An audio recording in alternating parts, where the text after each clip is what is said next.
Olá, vamos fazer juntos uma viagem até o fim do mundo. Não, você não entendeu errado. O Documento Verdade de hoje faz uma jornada até o último continente da Terra. Estamos falando da Antártica, que também é conhecida como Antártida aqui no Brasil. Uma terra inóspita habitada por baleias, focas, pinguins e cientistas, inclusive brasileiros. É o que você vai ver agora na nossa expedição pelo continente gelado.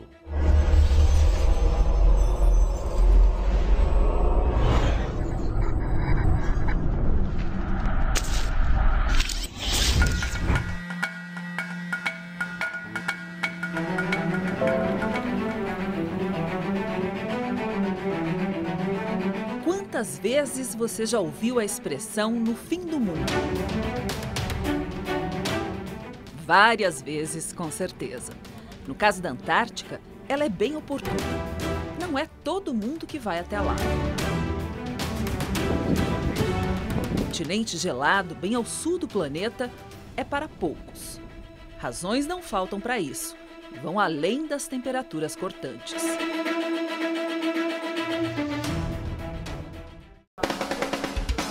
Nossa expedição começou assim. Nossa equipe tinha tudo planejado, mas na Antártica são outras forças que mandam, as da natureza. Assim começamos mesmo a nossa jornada até a base brasileira no continente gelado, pelo extremo sul do Chile, na chamada Terra do Fogo, na Patagônia chilena. Saímos de São Paulo, passamos pela Cordilheira dos Andes e pousamos em Punta Arenas, a última cidade ao sul do território chileno, situada bem em frente ao Estreito de Magalhães, rota que interliga os oceanos Atlântico e Pacífico. A pequena cidade é considerada a capital da Patagônia chilena. É daqui que saem as embarcações rumo à Antártica. E não é que o nosso ponto de passagem se mostrou também uma das regiões mais fascinantes da nossa jornada? Punta Arenas é hoje uma das cidades mais prósperas do Chile. Desemprego por aqui praticamente não existe. Muito disso graças à riqueza do mar e do turismo internacional. Por aqui moram quase 150 mil pessoas.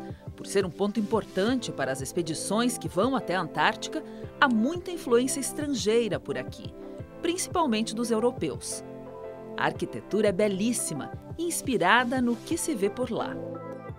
Mais de 50 estátuas e outros marcos espalhados em ruas extremamente limpas e organizadas homenageiam pessoas e relembram datas e fatos importantes desse pedacinho remoto do planeta.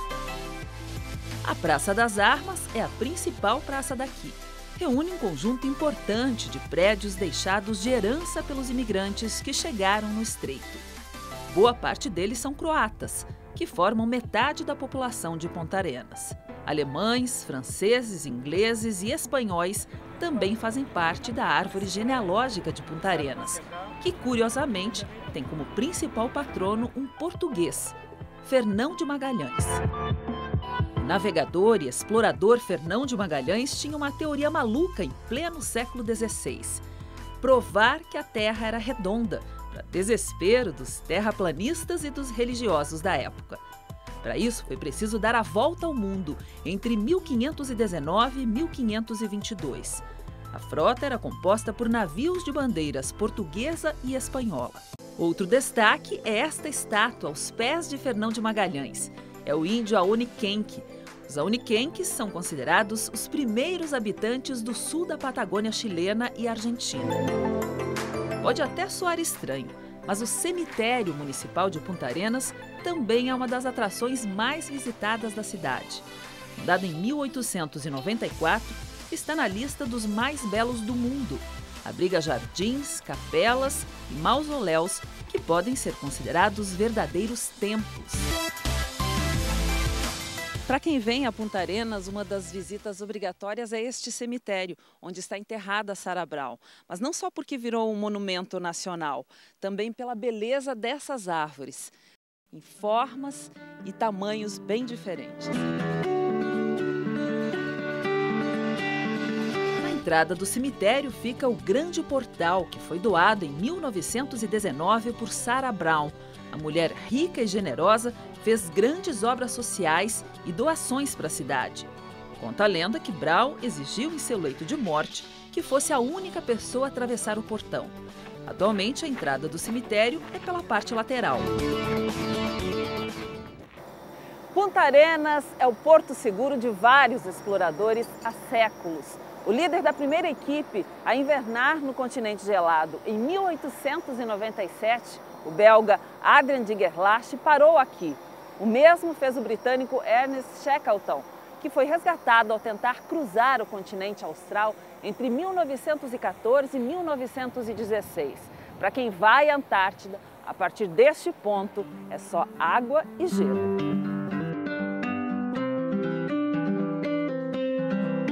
Nosso objetivo é chegar à nova estação brasileira Comandante Ferraz, que fica na ilha Rei George, na Baía do Almirantado, na região subantártica. Antes de chegarmos ao continente antártico, é preciso entender o papel do Brasil no maior e mais rico laboratório natural do planeta. O Brasil ele é um dos 29 membros consultivos do Tratado da Antártica. A Antártica é um continente, ele é 1,6 vezes o tamanho do Brasil e ele é o grande regulador térmico do nosso planeta, não só do hemisfério sul, como do nosso planeta. Toda a parte de circulação marítima, etc. e tal, ela é influenciada fundamentalmente pela Antártica. Agora nós estamos entrando nos períodos das frentes frias no Brasil. As frentes frias, elas nascem na Antártica. A Antártica ela foi parte de um grande continente e se separou desse continente, assim como a América do Sul, tá? E a Oceania e a África. Então todas as riquezas que o Brasil tem, a Antártica também tem. A principal riqueza e a riqueza mais aparente da Antártica é a água. 70% da água do planeta Terra está na Antártica.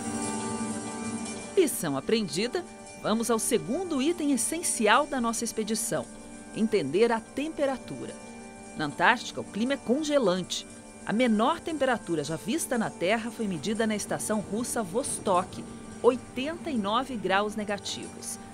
Para completar, não há umidade. Estamos em meio a um deserto gelado, onde a neve nunca derrete e se funde até se transformar em geleira. A média de temperatura na região central sempre fica entre 30 e 65 graus negativos. Para nossa sorte, a área onde fica a estação brasileira não é tão fria assim. A mínima no inverno não passa de menos 26. A média fica em torno de menos 10. Mas como a sensação térmica é bem menor, é bom se preparar. A natureza manda por aqui. E com um clima instável, há sempre uma surpresa no ar. Todo mundo que vai para a Antártida recebe uma roupa, uma vestimenta especial, e a gente acabou de receber esse saco aqui cheio de roupa para ser usada lá. Agora a gente vai experimentar e ver se está tudo servindo direitinho.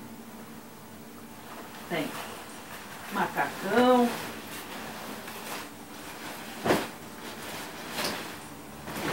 as luvas,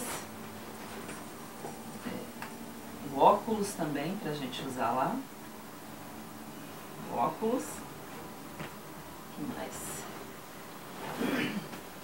Essa é uma roupa para a gente usar do lado de fora, quando a gente vai sair da base, para não se molhar, né?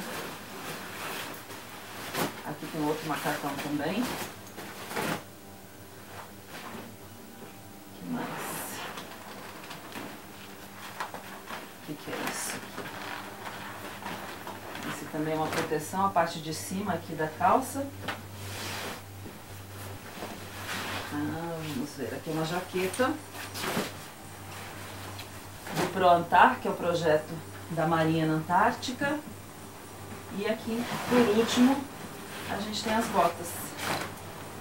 Agora vamos experimentar, ver se tudo isso aqui vai servir. É madrugada ainda quando partimos com o avião C-130 da Força Aérea Brasileira, um gigante que tem 40 metros de uma ponta da asa à outra. Além de reabastecer caças em pleno voo, transportar tropas e lançar paraquedistas, este avião é o único da FAB a encarar o gelo.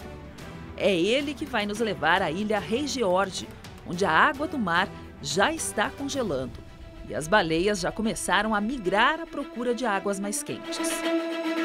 O Documento Verdade volta em 1 minuto. O voo até lá dura pouco mais de 2 horas e meia. O pouso é na base chilena, vizinha à estação brasileira, na chamada Península Antártica. 4 pilotos se revezam nas diferentes posições na cabine de comando da aeronave, que tem um nome imponente: Hércules. Aqui encontramos a capitão Joyce. Hoje nós estamos indo com uma mulher como piloto. A Joyce é a primeira mulher a pilotar um C-130 da FAB. É ela que está levando a gente para lá. A experiência, particularmente aqui na Antártica, é bastante desafiadora, porque cada voo que você realiza é diferente dos demais. As condições que a gente encontra aqui em um dia, elas são totalmente diferentes do outro dia. Requer bastante preparação, bastante concentração realmente no que cada um esteja fazendo. Mas é uma missão extremamente gratificante para nós como tripulantes. E que desafio! Joyce e mais 3 oficiais da Força Aérea têm a missão de levantar o gigante de 70 toneladas e aterrissar na pista chilena na Antártica. Perigosa e curta, a pista não permite vacilos. É de terra e tem só 1.280 metros, apenas 80 metros a mais do que o limite mínimo para pouso do Hércules.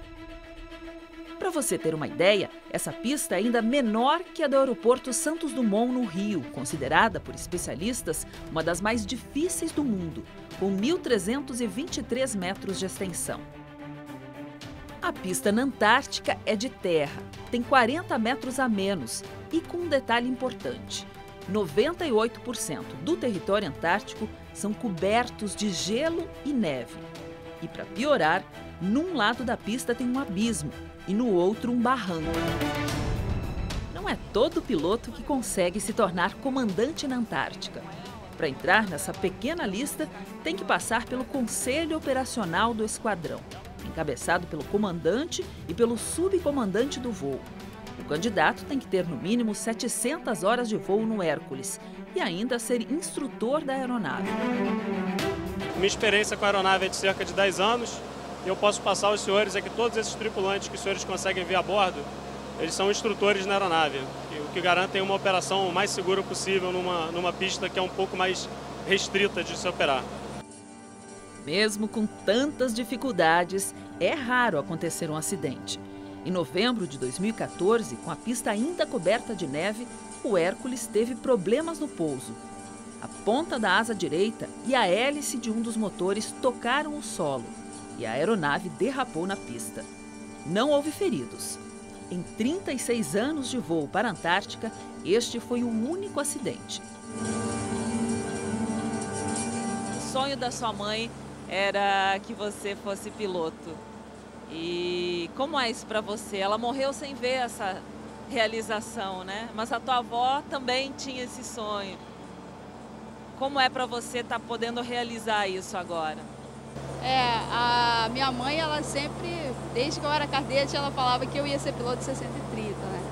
Ela realmente não conseguiu ver, mas a minha avó viu e para a família realmente é bastante gratificante.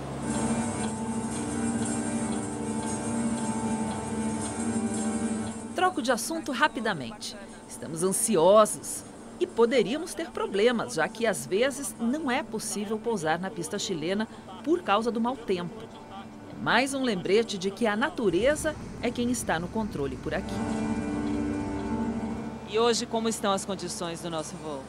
As condições estão muito boas. A gente recebeu já o último reporte meteorológico, uma visibilidade muito tranquila, condições de teto e vento também que vão tornar a nossa operação hoje bastante tranquila. Então a gente não vai voltar para Punta Arenas hoje não? Hoje não. E acontece bastante de ter que voltar para Punta Arenas?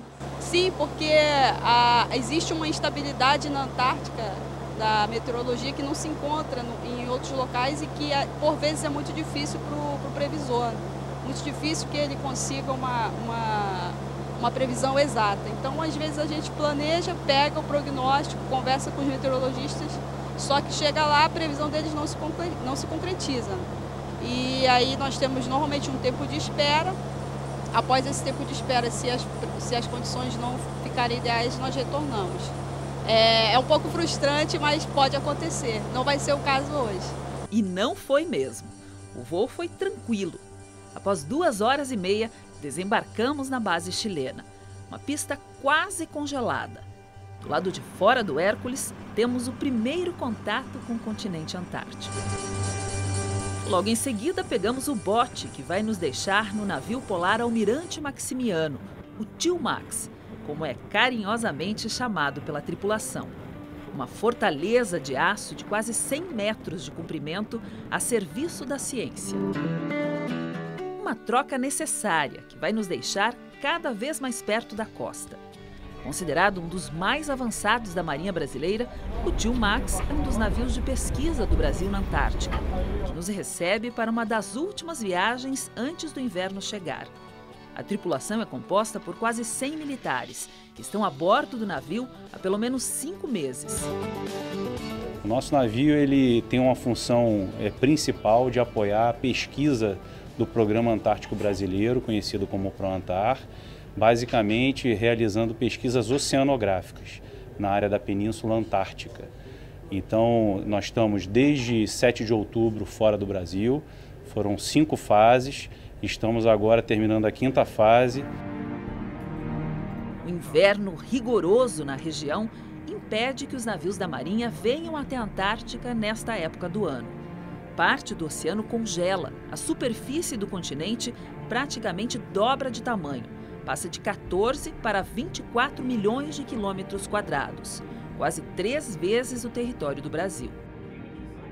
Se a mãe natureza não havia dado sinais de que aprontaria uma, logo após nos alojarmos no navio, tivemos a notícia. Os 4 dias que havíamos planejado junto à Marinha seriam encurtados. As condições meteorológicas começariam a mudar. O tempo iria ficar bem instável nos próximos dias. Se o tempo ajudar, é hoje que vamos conhecer a nova estação brasileira Comandante Ferraz. Falta pouco para chegarmos até ela. Depois de andar de Hércules, de bote e de navio, a nossa última etapa da viagem é de bote novamente.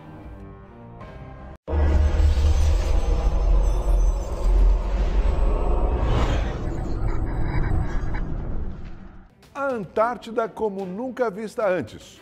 Como estão os brasileiros que se dispõem a viajar até o fim do mundo para trabalhar pela ciência? Quais são os desafios de se viver no continente gelado? É o que vamos acompanhar juntos agora na reportagem de Cláudia Bartel.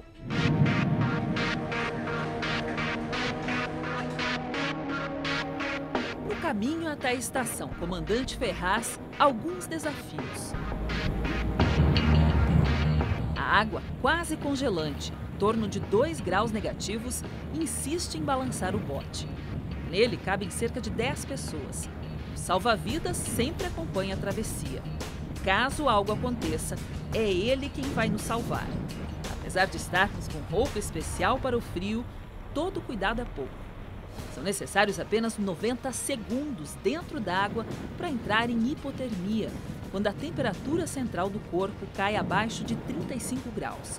Quando não é tratada rapidamente, pode haver algumas complicações, inclusive a morte. Nós formamos uma equipe de mergulhadores que está no Max, tá? Eu sei que o óbvio não se comenta, tá levando, tá frio, por isso tá escorregadio. Mas ainda assim um relembro que quando chegarmos na embarcação, façam com cuidado, tá? Bem devagarinho, sem correria, tudo bem? Nosso percurso segue, a gente saiu do barco agora, neste bote, com tripulantes e jornalistas que vieram conhecer a estação. Nós percorremos esse caminho de cerca de 800 metros na água gelada, com roupa de proteção, para a segurança de todo mundo. E agora estamos aqui para conhecer a nova estação. Uma estrutura sem igual, construída durante 3 anos. Metade dela foi feita na China, a outra aqui na Antártica. Um investimento de 100 milhões de dólares, cerca de 390 milhões de reais. 40% desse dinheiro foi gasto apenas no transporte do material da China até a estação. Mesmo cercada pelo canteiro de obras, a estrutura metálica chama atenção na paisagem. O projeto de arquitetura é de uma empresa paranaense e vencedor de um concurso público. A execução é chinesa. Os pesquisadores vão levar um ano inteiro apenas para testar toda a estrutura. Um grupo de 250 operários do Nordeste da China, onde o clima é parecido com o da Antártica, vai passar 6 meses só para montar todo o material. Foram instalados muitos aparelhos para evitar, retardar e combater incêndio em condições difíceis. Então, no caso de incêndio, a gente tem 3 compartimentos que podem ser estancados, vamos dizer assim, controlar o incêndio. No caso de acontecer um incêndio em um dos blocos, tem como se isolar aquele compartimento. Todas as paredes têm resistência a fogo, né? Então, por exemplo, aqui a gente tem 30 minutos de resistência, no mínimo são 30 minutos. A gente chega de 30 minutos a 210 minutos de resistência a fogo. Então é tempo suficiente para que haja o combate, né? Ou no caso da impossibilidade, tem como as pessoas saírem sem segurança ou com segurança. São 9 saídas de emergência que a gente tem aqui nessa sala. A preocupação com o incêndio é grande num lugar como esse, onde o clima seco e os ventos fortes podem espalhar rapidamente as chamas e dificultar qualquer trabalho de rescaldo. Para qualquer emergência, a antiga estação já contava com uma sala de primeiros socorros, mas este ano teve mais um reforço. Este é o primeiro ano que a Estação Brasileira conta com um enfermeiro no setor de saúde. O médico responsável pela área é o Tenente Martins, especializado em urgência e emergência. Tenente, quais são as novidades da nova enfermaria da nova estação? Certo. Esse setor que a gente está aqui agora é a enfermaria do módulo emergencial. A nova estação ela vai contar com uma área ainda maior. Quanto tempo um paciente consegue ser cuidado aqui até ser levado para uma outra estação? A gente conta aqui na estação com bastante recursos de medicação para dar um atendimento inicial. Caso a gente julgue necessário, tem também toda uma rota de fuga até o continente da América do Sul. A rota funciona da seguinte forma: a gente realiza a estabilização do paciente aqui.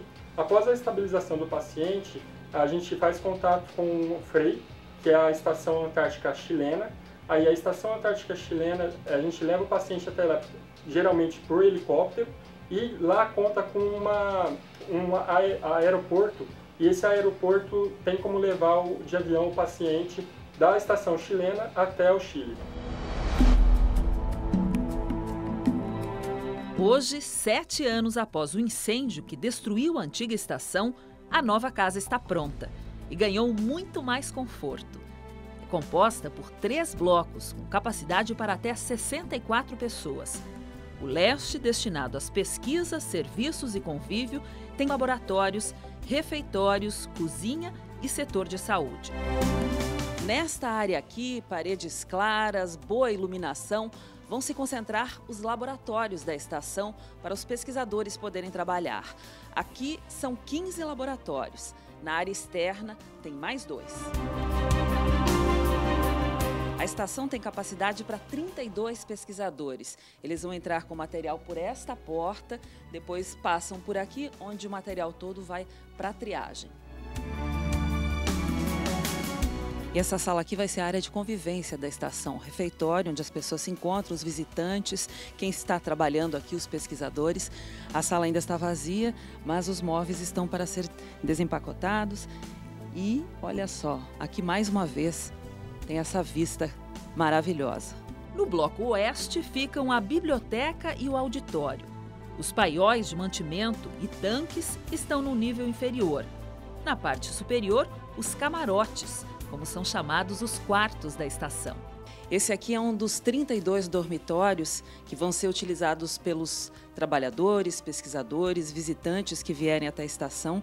Tá tudo novinho ainda, não tem colchão, mas está quase pronto já para ser utilizado, né, comandante? Sim, sim. Após a colocação dos colchões aí, a gente está praticamente pronto para ocupar a estação. A gente vai fazer ainda uma série de testes, né, de todos os sistemas hidráulicos, sistemas elétricos, hidrossanitários. Então, após os testes, a realização desses testes, a estação vai estar pronta para ser efetivamente ocupada pelos usuários, né, que são os pesquisadores, o grupo base que mantém a estação e até os visitantes. A estação funciona como uma cidade. Tem a própria estrutura de comunicação, água, esgoto e energia. Do lado de dentro, baterias de emergência e geradores a diesel. Cerca de 20% a 25% da energia produzida para a nova estação serão por fontes renováveis. Uma parte vem de painéis solares e dos ventos fortes. Os aerogeradores, para serem aplicados aqui na Antártica, eles têm que ser muito específicos. Por quê? Uma das características principais aqui da Antártica são os ventos extremos. Então nós temos ventos aqui que ultrapassam 200 km por hora. Um aerogerador comum, ele não suportaria tal característica. Então por isso que esses aerogeradores eles têm que ser muito bem selecionados e aplicados aqui na nossa nova estação. No Brasil, por exemplo, eles não funcionariam? Eles funcionam, sim, em ambientes fora da Antártica, mas essa característica de ventos extremos nós temos só aqui na Antártica. Para impedir que a neve acumulada no inverno chegue até o prédio, a construção é sobre palafitas. O formato aerodinâmico resiste melhor a ventos fortes. Terremotos são comuns aqui. Por isso, para chegar até a rocha, em alguns pontos foi preciso perfurar 20 metros de gelo. Você já deve ter ouvido falar que a Antártica é o regulador térmico do planeta. Tudo o que acontece aqui, as mudanças climáticas no solo, na água, no meio ambiente, tem influência no mundo todo. O Brasil, que aderiu ao Tratado Antártico em 1975, marca um importante passo com a conclusão dessa obra. Bom, o Programa Antártico Brasileiro tem atuado desde a década de 80, né, na Antártica, existe desde a década de 80, e cada vez mais tem ganhado forças, né, pela atuação dos cientistas, né. A Antártica é um objeto de estudo que tem interação mundial, então nós pesquisadores temos parcerias internacionais, né, e interesse de colaboração internacional por estudar a Antártica, né. As marcas do incêndio na antiga estação ainda podem ser vistas do lado de fora. Esse é o cemitério da estação. Aqui estão enterrados 4 ingleses que morreram quando aqui ainda era uma estação baleeira, um brasileiro que morreu do coração em 1990 e estas 2 cruzes aqui são dos 2 militares que morreram no incêndio que ocorreu na estação Comandante Ferraz em 2012. A antiga estação pegou fogo na madrugada do dia 25 de fevereiro de 2012. 60 pessoas estavam na estação. O fogo matou 2 militares e deixou um ferido. Os 2 morreram tentando apagar as chamas. Uma pessoa foi condenada pela tragédia, um suboficial que, no entendimento do Superior Tribunal Militar, se ausentou na hora de uma operação de transferência de combustível. 70% da estação se perderam. E foi preciso um verão inteiro só para limpar a área de destroços. No inverno, apenas 15 militares permanecem na estação. E aqui o inverno é longo, são pelo menos 6 meses. E tudo fica mais difícil nessa época.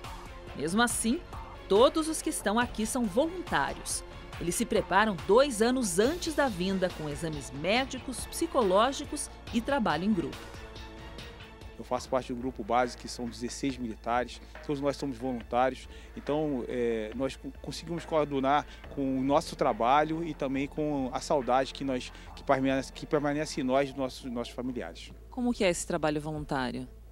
O trabalho voluntário ele começa cerca de 2 anos antes da nossa vinda, com vários exames psicológicos, exames médicos e também de trabalhos de grupo, para que a gente possa definir um dos melhores perfis para que está nesse ambiente extremo. Não é qualquer pessoa que se acostumaria num ambiente como esse, não é? Certamente. Nesses testes, né, são verificados se as pessoas têm problemas com ansiedade ou depressão. Então, se tenta selecionar as pessoas com os melhores perfis. A ilha Rei George faz parte do arquipélago das Shetlands do Sul, formado por várias ilhas menores. Ela é a maior de todas. Há 10 estações científicas instaladas na ilha: Argentina, Chile, Brasil, Polônia, Uruguai, China, Rússia, Coreia do Sul, Equador e Peru. Basta desembarcar em qualquer destas baías e andar alguns metros para encontrar ossos de baleias. Esse esqueleto de baleia jubarte foi montado pelo oceanógrafo francês Jacques Cousteau em 1972. É um sinal para lembrarmos da importância de preservar os animais e o meio ambiente. É um registro marcante do período em que o ser humano explorava a área em busca de alimento e lucro. Antes de ser ocupada pelo Brasil, a península tinha presença britânica. Foi descoberta por caçadores ingleses em 1820. Naquela época, a pele de foca valia muito no mercado chinês. No final do século XIX, começou a caça à baleia. Naquela época era um recurso muito importante. O animal era aproveitado quase que inteiro. A carne era consumida, os ossos eram usados em construção, em artesanato, mas o que tinha de mais valioso era o óleo ou a gordura da baleia. O documentarista de natureza Lawrence Waba entende bem desse assunto. Ele viajou para a Antártica em 2004, numa expedição de 25 dias com o navegador brasileiro Amir Klink, mergulhando e documentando tudo. Bom, eu tive só uma vez na Antártida, né? Eu tive algumas vezes, 3 ou 4 vezes no Ártico, mas na Antártica eu tive uma vez em 2004, numa expedição onde eu estava fazendo documentário, e eu fui com um guiazinho assim, bem iniciante, fui com o Amir Klink, um dos maiores especialistas em Antártica no mundo inteiro, brasileiro, né? Navegador que invernou lá, deu a volta em solitário no continente antártico de veleiro, depois deu a volta com uma tripulação. E eu fiz um documentário sobre ele em 2004 e durante esse documentário eu fui com um navio russo, encontrei ele e passei 25 dias a bordo do Paraty 2, né, que é o barco do Amir, mergulhando, filmando os animais e fazendo algumas entrevistas, visitando alguns pontos históricos. A caça de baleias foi pesada nessa região. Em 1930, 38 navios-fábrica e 184 navios baleeiros pescaram 29 mil baleias azuis, o maior mamífero do oceano.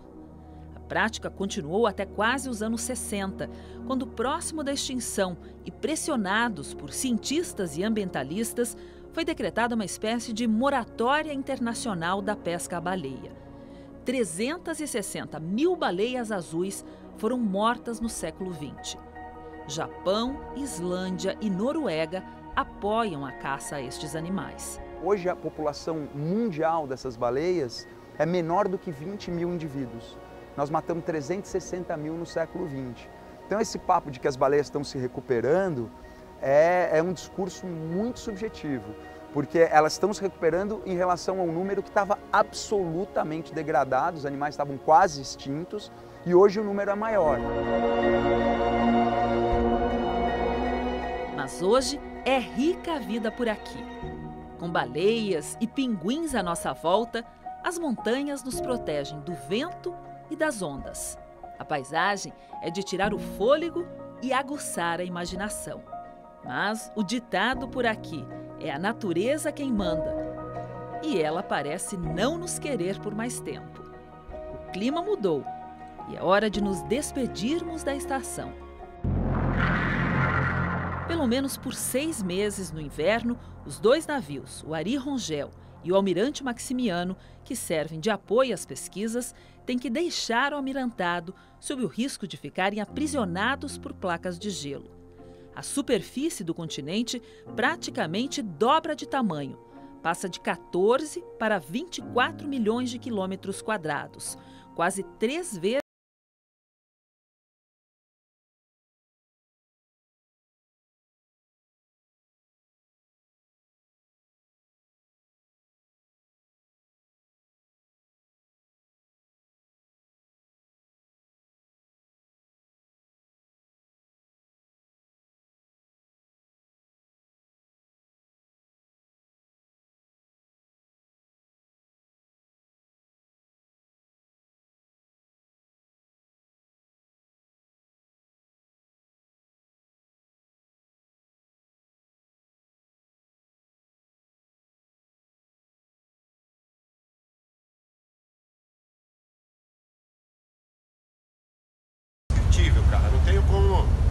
colocar em palavras assim nesse momento.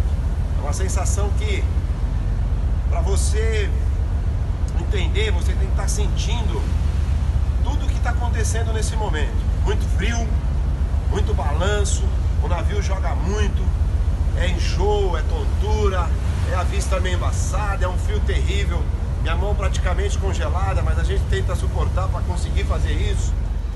O arquipélago é banhado ao norte pelo Estreito de Drake. Do lado sul, separando a Antártica, há outro braço de mar, o Estreito de Bransfield. Cerca de 120 quilômetros nos separam da Península Antártica. Em outras palavras, estamos em pleno Drake. E isto explica a fúria dos ventos que temos encontrado. Eu acabei precisando de atendimento aqui também. Passei mal. Há 2 dias já eu estou passando mal. E ainda bem que tem a doutora primeiro-tenente Ana Carolina que está me cuidando aqui. Obrigada, doutora. Já estou me sentindo um pouco melhor agora. E eu gostaria que a senhora falasse quais são os primeiros socorros aqui quando alguém passa mal, como eu estou passando. O que vocês costumam medicar? De que forma? O que a gente tem de mais comum, né, aqui no navio para atendimento, além das queixas de dia a dia, dor de cabeça, dor nas costas, até pelo trabalho aí no dia a dia, são as queixas de enjoo, né, do mareio, principalmente quando a gente está nesse período, que é o que a gente está atravessando agora, do Estreito de Drake, que costuma ter um mar mais agitado e é mais comum que as pessoas apresentem esses sintomas, como o que a Cláudia apresentou, de enjoo, às vezes chegando ao vômito e às vezes não conseguindo se alimentar ou se hidratar de uma maneira adequada, precisando fazer então a medicação e a hidratação na veia para dar uma melhora mais rápida, né, nos sintomas. Mas além desses casos, a nossa enfermaria ela é equipada com uma estrutura de unidade intensiva, então a gente consegue abranger aí casos de maior gravidade. Então a gente vê aqui os aparelhos como o cardioversor, o respirador portátil, no caso precisar de assistência para ventilação, um monitor multiparamétrico, né, que a gente consegue controlar aí todos os parâmetros, os sinais vitais do paciente, a bomba infusora de medicações que são utilizadas em casos mais graves, que o paciente precisa ficar sedado. Então a gente consegue estabilizar e manter esse paciente até que tenha condições de uma evacuação para uma unidade hospitalar e um tratamento definitivo. Bom, aqui é o repórter cinematográfico Carlos Olímpio. A nossa repórter baixou, como diz aqui no termo da Marinha, aqui dentro do navio, ela baixou a enfermaria. Está baixada aí há 3 dias, passando mal. É comum porque a travessia do Drake é muito complicado, o navio está balançando ao extremo, inclusive neste momento. E a Claudinha, como eu chamo a Cláudia Bartel de Claudinha, e ela está aí, ó, como vocês podem ver pela imagem. Já sorrindo agora, né? Ela já sorrindo agora, mas passou muito mal, não está comendo nada. Eu tô sem comer já faz 2 dias que eu não consigo comer. Tudo que eu como, eu acabo voltando. Por conta do Drake, alguns navios têm que esperar dias até conseguir permissão da meteorologia para atravessá-lo. Tivemos sorte. Isso porque é na Antártica onde as massas de ar polar são formadas. Bom, a Antártica ela influencia muito no clima do planeta, né, especialmente aqui na América do Sul. Quem nunca ouviu falar na entrada de uma frente polar, né, que baixa drasticamente as temperaturas aqui no sul do Brasil e sudeste, né? E a outra questão importante é que a Antártica é uma região de formação de massas d'água do Oceano Profundo. E essa formação de massas d'água vai ser uma conexão direta com o Oceano Atlântico, Oceano Pacífico, Oceano Índico. A despedida do continente gelado nos deixou algumas lições. O cuidado com o meio ambiente e a necessidade de pesquisas científicas na região são 2 delas. A outra é a nossa história, que mostra que o homem descobre e destrói. Depois volta para estudar, entender e preservar. É o que se faz hoje na Antártica, um continente dedicado à ciência.